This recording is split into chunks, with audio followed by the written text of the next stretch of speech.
The bonus hit your account on Friday. It was not a small amount. It was real money. The same number of dollars that would have taken you several weeks to earn through your regular salary. And yet, by the following month, most of it was gone. Not on anything catastrophic. Not on anything you deeply regret.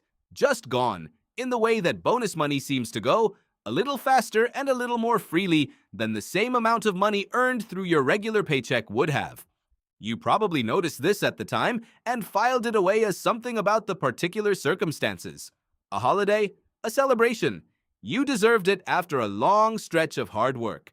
And all of that may have been true. But the speed at which the money moved and the ease with which it left was not really about the circumstances. It was about the category. Your brain did not treat that bonus as the same kind of money as your salary, even though it was. Even though it spent exactly the same way. Even though your bank account registered both deposits identically. Inside your mind, the bonus lived in a different bucket. And money in that bucket behaves differently. Richard Thaler, the behavioral economist who won the Nobel Prize in 2017, spent years documenting how people actually manage money versus how economics assumes they should. One of his most influential findings was that human beings do not treat money as the fungible, interchangeable resource that rational economic theory requires it to be. Instead, we sort money into mental accounts. Different sources, different categories, different rules for how each pool of money can be spent. Thaler called this mental accounting, and the implications are stranger and more consequential than they might first appear. In theory, a dollar earned through salary and a dollar received as a bonus are the same dollar. They have equal purchasing power. They earn the same interest in the same savings account. They pay the same bills. There is no financial distinction between them. But in practice, people apply very different spending rules to different pools of money depending on how those pools were formed. Money that arrives through regular salary is mentally coded as serious money. It came from effort. It is counted. It belongs in the budget. It goes toward rent, groceries, the mortgage, the recurring costs of a life. Spending it on something frivolous requires justification. Money that arrives unexpectedly through a bonus, a tax refund, a gift, an inheritance, a gambling win, tends to be mentally coded differently. It sits in a looser category. The rules that govern it are more permissive. It arrived outside the normal flow of income, and so it lives outside the normal framework of financial discipline. It is easier to spend quickly, more easily directed toward things you would not have bought with regular money, and far less likely to find its way into savings. Thaler identified a specific version of this pattern in the context of gambling and investing that he called the house money effect. When gamblers are playing with winnings they have already accumulated at the table, they take risks they would never take with money brought from home. The winnings feel less real. The rules governing risk feel more relaxed. The money was not earned through ordinary labor. It arrived through chance. And so, some part of the brain classifies it as different in kind, not just in source. The same mechanism operates with bonuses. The annual performance bonus, the year-end check, the commission payout after a strong quarter, these arrive through labor, but they arrive outside the regular rhythm of compensation. They are not budgeted for in advance. They are not already allocated to recurring expenses. They feel, in some psychological sense, like found money, like something extra that sits outside the normal accounting, and that mental classification changes everything about how it gets spent. Studies of bonus spending behavior consistently show that people spend windfall income at a significantly higher rate than equivalent salary income received over the same period. A worker who receives a $2,000 bonus in December will typically spend far more of it within a short window than if that same $2,000 had been added incrementally to their monthly salary over the course of a year. The money is identical. The behavior is not. Tax refunds follow the same pattern. A tax refund is not a gift from the government. It is your own money, paid in excess throughout the year and returned to you. You earned every dollar of it through your regular labor. But because it arrives in a lump, outside the normal payment rhythm, most people experience it as a windfall and spend it accordingly. Studies have consistently shown that tax refund recipients spend a disproportionate share of the refund quickly and on discretionary items they would not have prioritized if the same money had simply remained in their paychecks each month. The categorization is doing invisible work, and it is working against the interests of the person being categorized. Dan Ariely, who has spent years studying the logic behind irrational financial decisions, has found in his research that people construct rules for money that feel coherent but are internally inconsistent. We feel more guilty spending $20 of carefully saved grocery money on something impulsive than we feel spending the same $20 from a birthday card we received unexpectedly.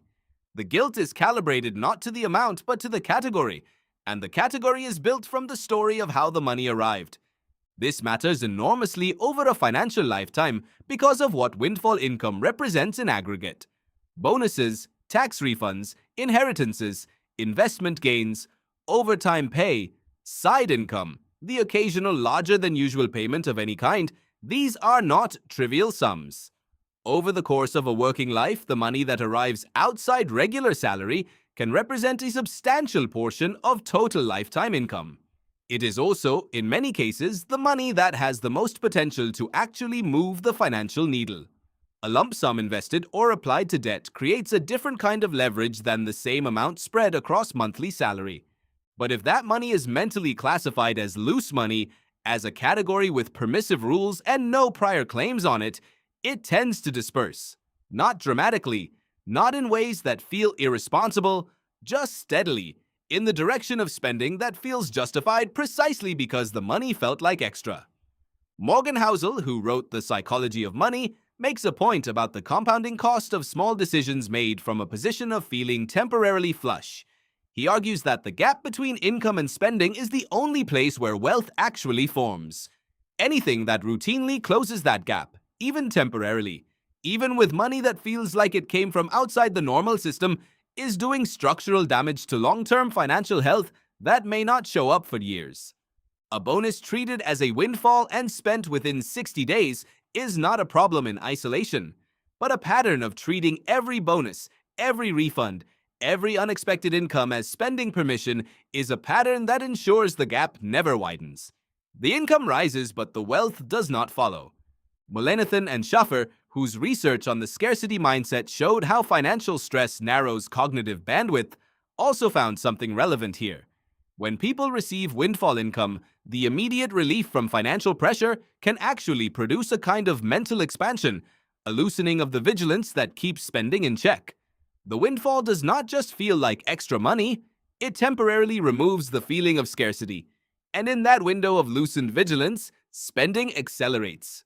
The windfall becomes both the source of the money and the cause of the spending.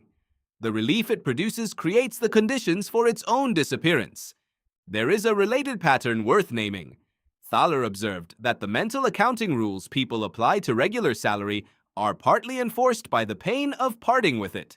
Money that was difficult to earn is harder to spend carelessly, but money that arrived easily, unexpectedly, or in a different form carries less of that earned money pain. It was not held in a paycheck you waited 2 weeks for. It was not part of the ongoing accounting you maintain for regular household expenses, and so the friction that normally slows spending is lower. The practical reflection here is not about denying yourself the pleasure of a windfall. It is not a rule that all bonus money must go directly to savings or debt reduction. The point is something more foundational than any specific tactic.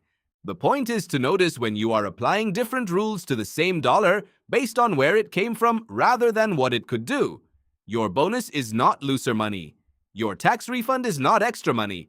Your inheritance is not separate from the money you are trying to build. It is all the same resource, available for the same purposes, subject to the same compounding logic. A dollar that arrives unexpectedly and finds its way into a consistent savings habit does more long-term work than a dollar that arrives regularly and gets consumed by regular spending.